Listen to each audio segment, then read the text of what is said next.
You know those moments when you hear a story and immediately think, okay, this could have been handled better by literally everyone involved. That's what today's video is. These are stories from people who were pushed, ignored, taken advantage of, or flat out disrespected until they finally snapped and did something that made everyone else uncomfortable. Some of these situations feel justified, some feel messy, and some sit right in that uncomfortable gray area where you're not sure who crossed the line first. So listen closely, because by the end of this video, you might find yourself asking a question you didn't expect. Was this person really the problem, or were they just the last one to react? Story 1.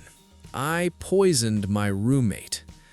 I never thought I'd be asking myself this question, but here we go. I'm a 25-year-old woman, and I live with a roommate. He's 27. We split rent and utilities evenly, and on paper, everything should be simple. But lately, living with him has been driving me insane. I work full-time, and my shifts run late into the night. Because of that, I cook my meals ahead of time before leaving for work. It's the only way I can eat properly when I get home exhausted. For the first few months, everything was fine. Then my food started disappearing. At first, I thought maybe I was miscounting. Maybe I'd eaten more than I remembered. But it kept happening. Entire meals gone. Containers missing. When I asked him about it, he denied it every single time, straight to my face. I started labeling my food with my name. Didn't matter. Still gone. And the thing is, there are only 2 people living in that apartment. He doesn't have friends over, he doesn't have people crashing on our couch, and eventually I caught him eating my food with my own eyes. When I confronted him, he laughed it off and acted like I was overreacting, like maybe I was just forgetful. That's when I realized he wasn't just stealing my food, he was lying about it, repeatedly. Now, here's an important detail. My roommate has a severe nut allergy. He told me about it when he first moved in, like serious, hospital-level allergy. Because of that, I've avoided nuts entirely in our shared space. I don't even like nuts that much, so it wasn't a big sacrifice. I was careful, always. After a full week of my food vanishing and him denying it every time, I snapped. One night, I made a batch of ribs for myself to reheat after work. I labeled the container with my name and even texted him a picture of it, telling him very clearly not to eat it. I came home, gone. At that point, I was beyond angry.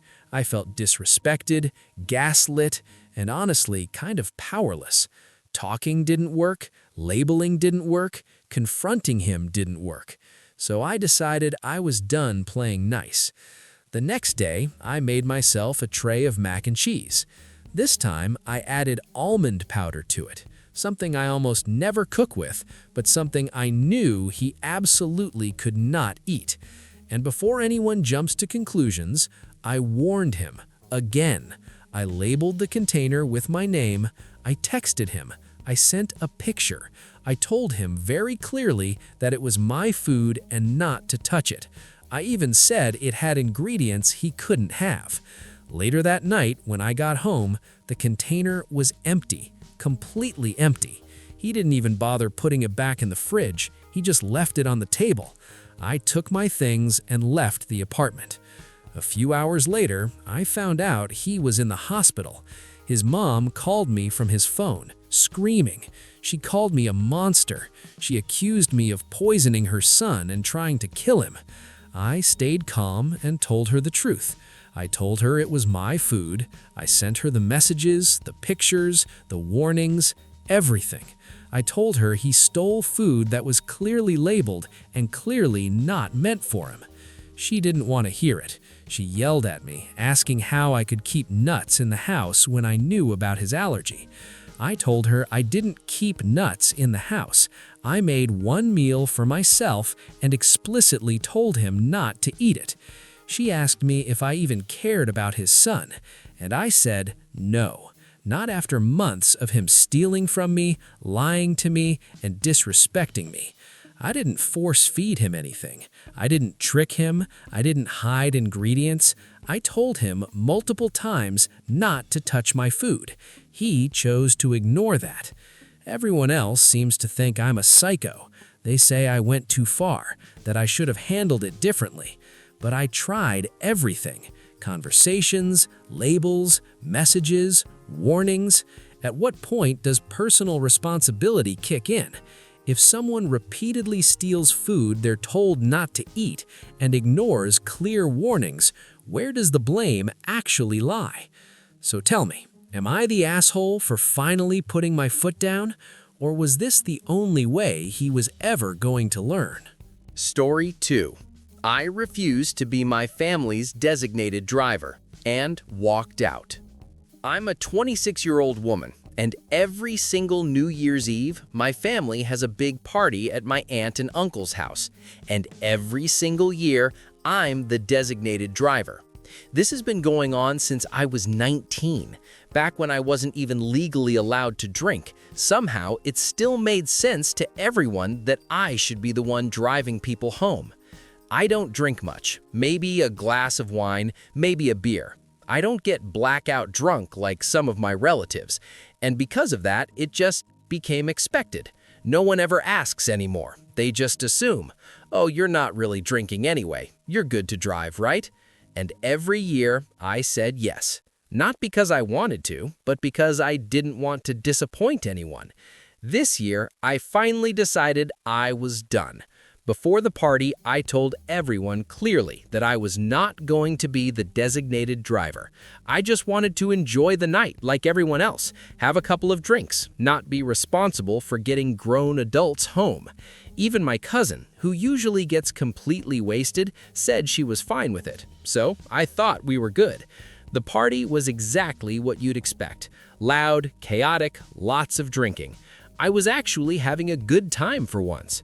Then, around 11, my cousin came up to me and asked if I was ready to drive everyone home. I reminded her that I wasn't driving this year. She looked at me like I'd just spoken another language and said, "Come on, you always drive. Don't be weird." That annoyed me. But before I could respond, my aunt overheard and pulled me aside. She told me we'd all agreed last year that I'd drive. She said everyone was already tipsy, Uber was unsafe, and that I needed to do this for family. I felt that familiar pressure creeping in, but this time I said no. I told her I wasn't their chauffeur, that I'd already had 3 beers, that I wasn't even legally supposed to drive myself. That's when things escalated. She called me selfish, said I was ruining the night, said I was the only one responsible enough so it made sense for me to sacrifice. That was my breaking point. I told her it wasn't my job to stay sober every year just because everyone else refuses to plan ahead. I told her they were adults and could figure out their own rides. Then I grabbed my coat and left. I spent New Year's Eve at home with my boyfriend, watching Netflix and eating leftover pasta. I got home safely in an Uber. Meanwhile, my phone blew up with texts, calling me dramatic, selfish, and saying I ruined everything. They're still demanding an apology, but for the first time in years, I don't feel like a doormat. Story 3. I cut off my parents after learning I was their backup plan. I'm 24 years old. I have an older brother who's 32. We're our parents' only children. Growing up, my parents always preached independence. They told me I needed to earn my own way in life. They refused to pay for college, refused to help financially, and made it very clear that once I turned 18, I was on my own. So I planned accordingly. I joined the military at 17. I got my associate's degree while I was in, and I used my GI Bill for my bachelor's. I'm now working toward my master's degree. My husband and I own a house. We're doing well.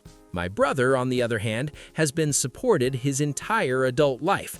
My parents paid for him to try trade school twice. They gave him cash when he was behind on rent. They loaned him money over and over again. They treated him like a fragile child who just needed more time. I didn't care about the money. What I cared about was the double standard. Recently, my parents sat us down and told us they were working on their will. They're both in poor health, and they told me they plan to leave almost everything to my brother. But here's the part that really got me. They also wanted me to be their medical power of attorney. They wanted me to manage their estate, handle everything. So I asked them why I was expected to carry all the responsibility but receive none of the support. Their answer was that I was capable and my brother wasn't. That's when I told them I was done. I told them to give him everything.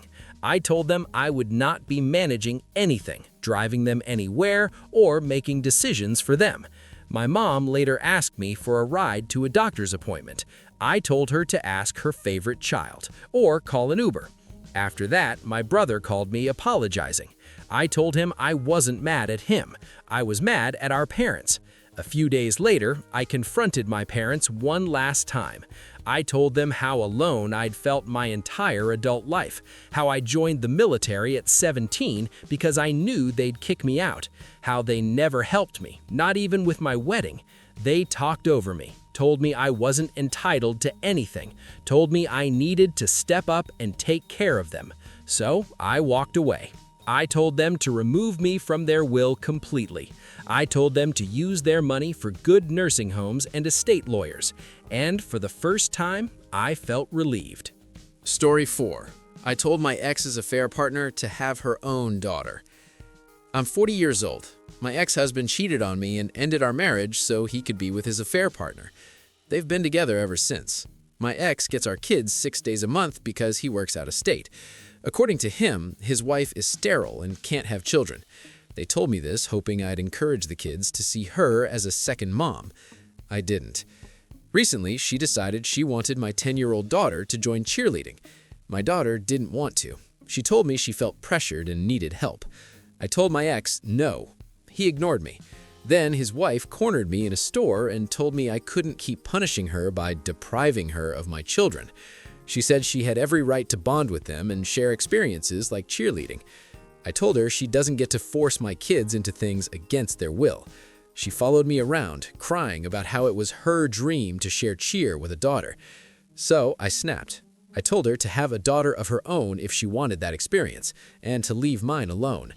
Now my ex says I was cruel for saying that, knowing she can't have kids. But I don't think my children are props for her healing fantasy. Story 5. I walked out of my mother's party after she insulted my daughter. I'm 36 years old, and I have a stepdaughter named Anna. She's 14, and I've been in her life since she was 2. She is my daughter in every way that matters.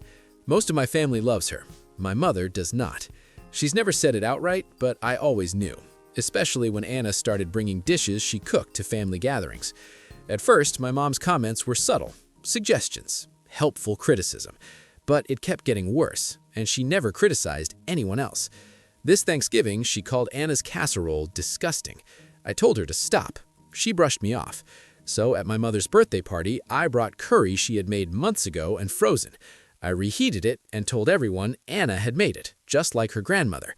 My mother immediately started tearing it apart.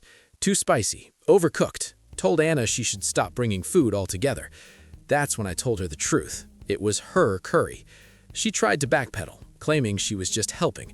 I asked her directly why she treated Anna so badly. She admitted she didn't see her as a real grandchild. So I gathered my family and left. My mother says I ruined her party and destroyed our relationship for someone who isn't even my real child. But I'd do it again in a heartbeat. All right, I need to know what you think. Some of these stories were satisfying, some were infuriating, and some of them probably split opinions right down the middle. So, let me ask you, which story went too far, and which one do you secretly think was completely justified? Drop your verdict in the comments. I read more of them than you'd expect.